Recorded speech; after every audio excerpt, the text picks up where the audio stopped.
Adegan pertama dalam film ini menampilkan seorang wanita yang ketakutan dan mencoba menyelamatkan diri di suaka tundra yang dingin. Namun naas, ia terjatuh ke dalam lubang jebakan dan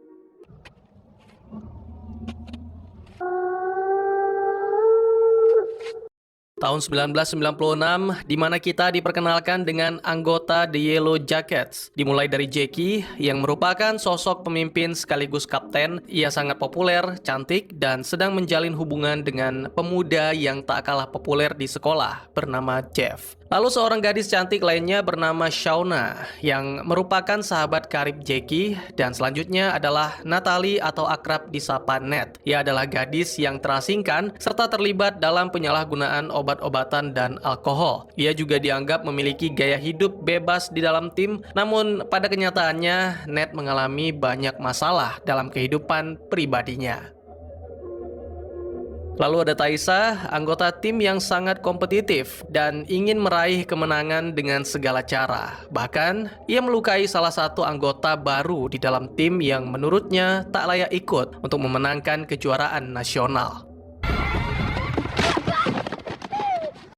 Selain itu juga ada Vanessa si kiper, Lottie si gadis pendiam yang kemudian terungkap menderita skizofrenia, serta Misty si asisten manajer yang memiliki kesulitan dalam berinteraksi, sehingga gadis ini sering dijauhi oleh teman-temannya. Hari yang dinantikan pun tiba, di mana para anggota Yellow Jacket bersiap untuk menghadiri kejuaraan nasional. Mereka berangkat ke Kanada dengan anggota lengkap bersama dua pilot, pelatih Martinez bersama kedua anaknya yang bernama Harvey dan Travis, serta asisten pelatih bernama Ben Scott. Namun, di tengah perjalanan, pesawat yang mereka tumpangi mengalami kecelakaan.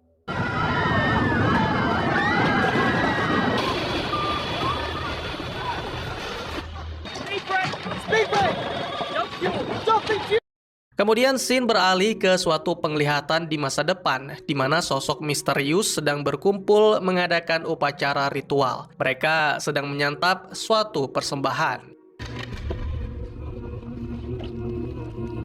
Kembali ditampilkan situasi saat kecelakaan pesawat yang kacau balau. Beberapa di antara mereka tetap tenang dan memberikan pertolongan kepada rekan-rekan seperti halnya Misty yang menggunakan keterampilan bertahan hidup untuk menyelamatkan Ben yang terjepit di antara bangkai pesawat.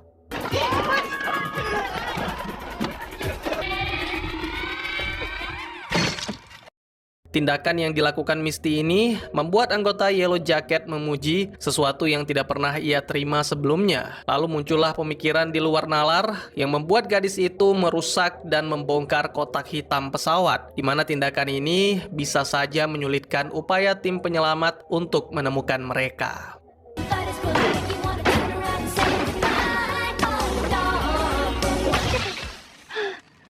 Di saat yang bersamaan, Laura Lee, si gadis religius, kembali menemukan koper dan boneka beruang kesayangannya, namun tiba-tiba saja Travis yang mendengar kericuhan para gadis langsung memanjat pohon dan menurunkan jasad sang ayah. Kesedihan pun terlihat di raut wajah dan pohon itu patah terhempas ke tanah bersamaan dengan jasad pelatih Martinez. Keesokan paginya, semua anggota Yellow Jacket mengadakan upacara pemakaman sederhana untuk beberapa teman serta awak pesawat yang tewas. Lalu Taisa berkeliling dan menemukan sebuah danau di balik bukit. Gadis itu menganggap berpindah ke tempat yang baru terdengar lebih baik daripada menunggu bantuan yang tak kunjung datang. Namun usulan ini ditolak oleh Jackie yang bersikeras harus tetap tinggal di area kecelakaan, bagaimanapun kondisinya, sehingga mereka mengadakan voting dan pendapat Taisa lah yang dirasa lebih masuk akal. Mereka pun berkemas dan pergi meninggalkan area itu. Semua merasa sangat beruntung karena menemukan pondok, kecuali Lottie yang merasakan adanya suatu kejanggalan. Namun Taisa berpikir bahwa perasaan aneh yang dirasakan Lottie mungkin disebabkan karena habisnya obat yang selama ini biasa dikonsumsi. Walaupun keadaan sebenarnya Lottie memiliki suatu kemampuan untuk merasakan atau melihat masa depan.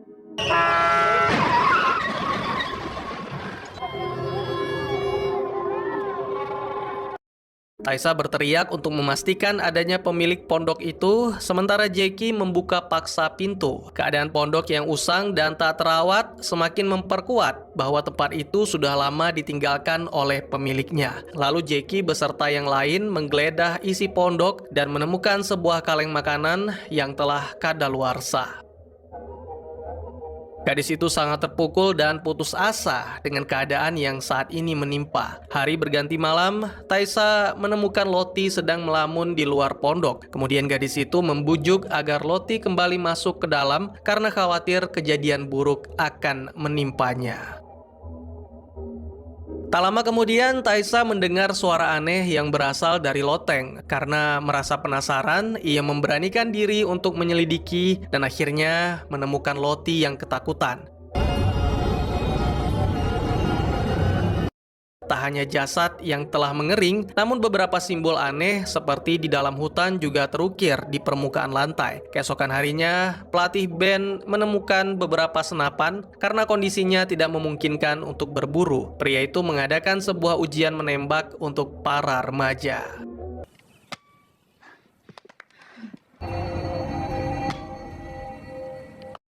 Ternyata Natalie dan Travis lah yang berhasil membuktikan bahwa mereka penembak terbaik. Kini dua remaja itu memiliki tugas baru untuk berburu. Akan tetapi hal pertama yang dilakukan oleh Travis saat pergi berburu dengan Ned adalah kembali ke lokasi bangkai pesawat. Karena pemuda itu ingin mengambil cincin ayahnya untuk diberikan kepada Harvey. Dan berkat bantuan Ned, Travis berhasil mendapatkan cincin tersebut. Tiba-tiba saja hujan turun sehingga dua remaja ini berteduh di dalam bangkai pesawat sembari mengenang masa lalunya. Don't fucking lie to me! What are you doing? I don't know any fucking decency! The fuck did you say? Tak lama kemudian, cuaca kembali cerah dan keduanya kembali melanjutkan berburu. Di saat yang bersamaan, Jackie dan anggota lainnya berkeliling di sekitar pondok dan mereka menemukan pesawat tua. Laura Lee dengan sigap mencoba menyalakan mesin pesawat itu dan ternyata masih berfungsi.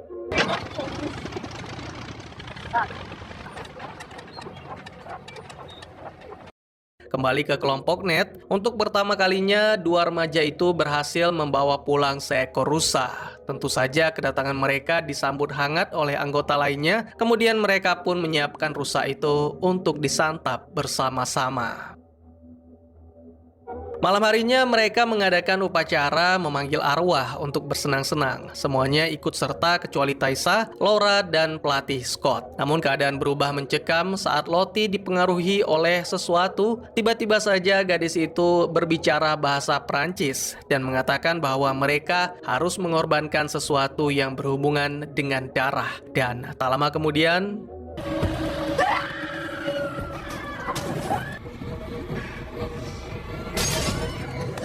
Taisa dan Laura bergegas menghampiri teman-temannya. Mereka terjebak dalam suasana yang sangat kacau hingga akhirnya Laura melemparkan Alkitab ke tubuh Lottie. Kemudian, gadis itu tersadar seolah tidak terjadi apa-apa.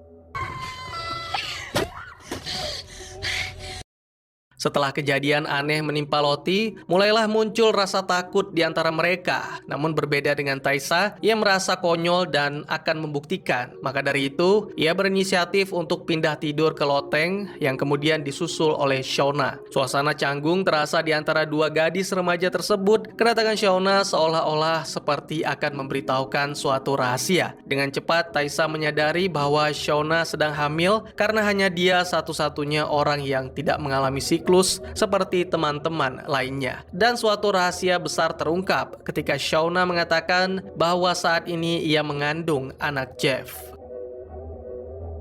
Sementara itu, Lottie merasakan sesuatu yang aneh saat berada di dalam hutan bersama teman-temannya. Ia mendapat suatu penglihatan rusa dengan tanduk yang berdarah. Setelah itu, dia mencoba menceritakan pada Laura yang mengungkapkan bahwa mungkin itu adalah cara Tuhan memberi suatu peringatan. Meskipun ragu, Lottie mencoba memahami keadaan tersebut. Kemudian Laura mengajak Lottie pergi ke tepi danau dan Travis dan Ned kembali dari perburuan dengan membawa pulang seekor rusa dengan tanduk yang berdarah sama seperti dalam penglihatan Lottie. Kemudian mereka merobek isi perut rusa yang ternyata isinya penuh dengan belatung. Lalu pelatih Scott menjelaskan bahwa pergantian musim mungkin dapat menyebabkan hewan menjadi sakit. Itu artinya sebentar lagi musim dingin akan tiba. Karena tidak memiliki pilihan lain, Taissa dan beberapa anggota Yellow Jacket lainnya bersiap mencari jalan keluar dari hutan. Dan sebelum mereka pergi, Lottie memberikan semacam jimat dari tulang rusa pada Van serta memberi peringatan tentang asap merah dan sungai berdarah. Kini Yellow Jacket terpecah menjadi dua kelompok dan rahasia Shauna tidak bertahan lama ketika kehamilannya terungkap oleh Jackie. Namun Shauna mengatakan bahwa Randy lah ayah biologis dari janin yang dikandungnya.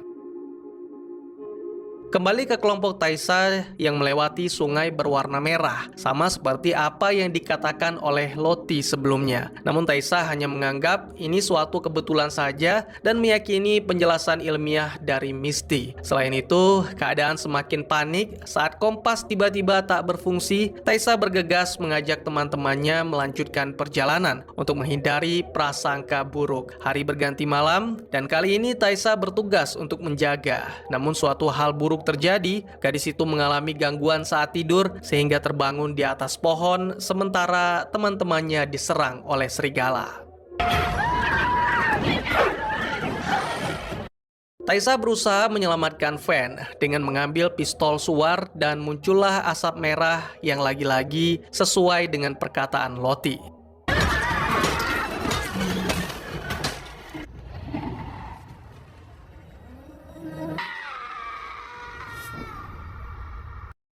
Mereka menganggap Van telah tewas dan jasadnya siap dibakar. Namun tiba-tiba Van bangkit sehingga tidak ada pilihan bagi mereka selain kembali ke pondok untuk mengobati luka Van. Sementara itu, Laura yang telah mempelajari buku manual bersikeras ingin menerbangkan pesawat demi mencari bantuan. Karena tidak ada jalan lain, maka semua anggota Yellow Jacket akhirnya menyetujui ide gila tersebut. Bersama-sama, mereka pun membersihkan beberapa ranting di sekitar pesawat dan membuat area lepas landas sederhana. Pelatih Scott kembali memohon pada Laura agar mengurungkan niatnya, namun semua itu sia-sia. Tak butuh waktu lama bagi Laura Lee untuk menerbangkan pesawat itu. Pada awalnya semua terlihat baik-baik saja, namun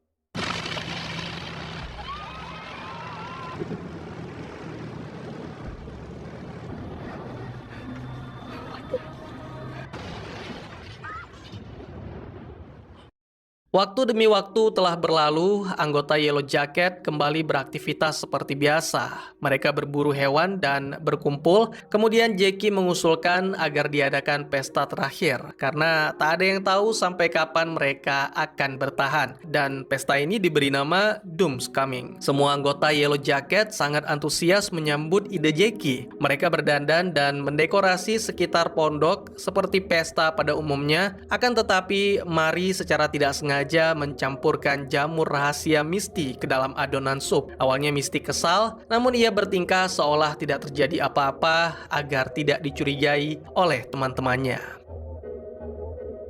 Beberapa saat kemudian pesta dimulai dan mereka semua menyantap sup jamur serta minuman fermentasi dari buah beri. Tak butuh waktu lama bagi mereka semua berhalusinasi. You look like a tree. Karena pengaruh jamur, hampir saja Shauna mengeksekusi Travis atas perintah dari Lottie, tapi untungnya Ned dan Jackie datang tepat waktu. Stop! No! Pagi harinya Lottie beserta teman-temannya sadar, lalu kembali ke pondok dan terjadi perdebatan kecil di antara mereka. Namun di tengah kegaduhan itu, tiba-tiba saja seekor beruang datang mendekati Lottie. Lalu, Alright, everyone stay calm.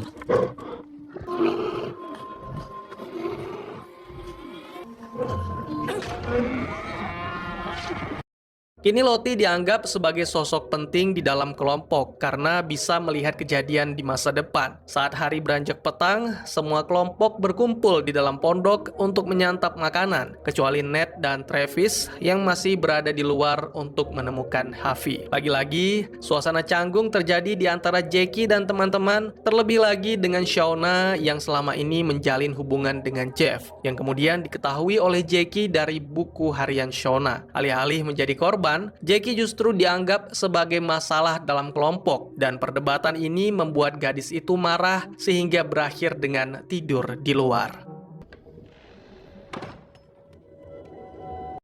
Pagi harinya, Shauna terbangun karena memimpikan Jackie, dan ia benar-benar terkejut saat melihat salju turun dari jendela loteng. Ada suatu adegan yang ditampilkan, Lottie beserta 2 orang pengikutnya, Van dan Misty, berjalan ke hutan dan membawa persembahan berupa jantung beruang, dan suatu ritual kecil pun dimulai. And let the darkness set us free. Di masa sekarang, tepatnya 25 tahun setelah kejadian, ditampilkan Jessica, seorang reporter yang mengumpulkan beberapa informasi tentang apa yang sebenarnya terjadi pada kelompok Yellow Jacket selama di tengah hutan belantara. Dari wawancara ini, menghasilkan cerita samar, semuanya serupa namun tak ada yang mengungkapkan kebenaran. Lalu Jessica mendekati anggota inti The Yellow Jacket, dimulai dari Shauna, yang menjalani kehidupan barunya sebagai ibu rumah tangga. Ia menikah dengan Jeff dan memiliki anak bernama Kelly. Shauna menegaskan bahwa ia sudah menceritakan seluruh kejadian itu pada semua orang dan kini meminta Jessica untuk pergi meninggalkannya. Anggota kedua yang selamat adalah Natalie yang baru saja menyelesaikan masa rehabilitasi obat dan alkohol. Ned masih trauma dengan kejadian yang mereka alami serta tindakan tidak menyenangkan dari ayahnya. Lalu anggota ketiga yang selamat adalah Taisa yang saat ini mencalonkan diri sebagai senat negara bagian New Jersey. Kembali ke Shauna, kehadiran wartawan membuatnya cemas hingga akhirnya memutuskan bertemu dengan Taisa. Wanita itu memastikan bahwa tidak ada satupun di antara mereka yang membocorkan rahasia dan tetap mengikuti narasi yang sama. Taisa pun merasa demikian, ia tidak ingin membahayakan kesempatannya dalam pemilu dan bersyukur Shauna memberikan peringatan ini. Lalu anggota keempat adalah Misty yang saat ini bekerja sebagai perawat. Tetapi berbeda dengan Shauna dan Taisa, Misty tidak lagi berkomunikasi dengan teman-teman lamanya. Pada suatu hari, Shauna secara tidak sengaja menabrak mobil seorang seniman bernama Adam Martin. Lalu mereka bertukar informasi asuransi. Adegan lainnya menampilkan Natalie masuk ke rumah Misty dan mengancam dengan senapan karena mengira Misty lah yang mengirim kartu pos dengan simbol sama seperti yang terlihat di hutan belantara. Namun Natalie terkejut saat mengetahui bahwa Misty juga menerima kartu pos serupa beberapa hari sebelumnya. Ini menunjukkan bahwa pelaku adalah orang yang sama. Mereka lalu pergi ke bar untuk membahas kemungkinan bahwa salah satu dari mereka yang tersisa adalah pengirim kartu pos misterius itu. Meskipun demikian, ada sedikit keraguan yang muncul di pikiran Misty karena dia telah memantau semuanya. Hal ini juga menimbulkan keraguan tentang identitas sebenarnya dari reporter Jessica. Dan disinilah Ned bertemu dengan Kevin Tan, salah seorang sahabatnya semasa sekolah. Ned menemukan identitas terbaru Travis dan mencoba menghubungi, namun wanita itu tidak mendapat respon yang baik. Keesokan harinya, Misty dan Ned mencoba melacak Travis dan menemukan rumahnya dalam keadaan kosong. Lalu Ned memecahkan kaca dan menerobos masuk. Saat berkeliling, Misty secara tidak sengaja menemukan selembar kertas berupa slip gaji yang menjadi salah satu petunjuk. Tak lama kemudian, mereka ditangkap oleh sheriff yang berpatroli karena dianggap sebagai penyusup dan menjadi tahanan di kantor Sheriff Eden Falls. Masa tahanan mereka berlangsung tidak lama karena Kevin membantu membebaskan. Kembali lagi ke Shauna yang gelisah karena mencurigai Jeff berselingkuh berdasarkan pesan teks yang mencurigakan. Secara diam-diam, wanita itu mengikuti suaminya ke hotel dan berusaha mengkonfirmasi bahwa Jeff adalah salah satu tamu yang menginap. Alih-alih mendapatkan informasi, tiba-tiba saja Adam datang menghampiri Shauna. Ini merupakan sebuah pertemuan yang benar-benar tidak direncanakan. Kemudian mereka berdua menikmati kebersamaan di bar hotel dan tak lama kemudian, Shauna melihat Jeff berjalan bersama seorang wanita. Shauna merasakan kekecewaan yang mendalam hingga memutuskan untuk melanjutkan kebersamaannya dengan Adam. Setelah keluar dari penjara, Misty dan Ned kembali melanjutkan pencarian Travis ke suatu peternakan. Dan tiba-tiba saja,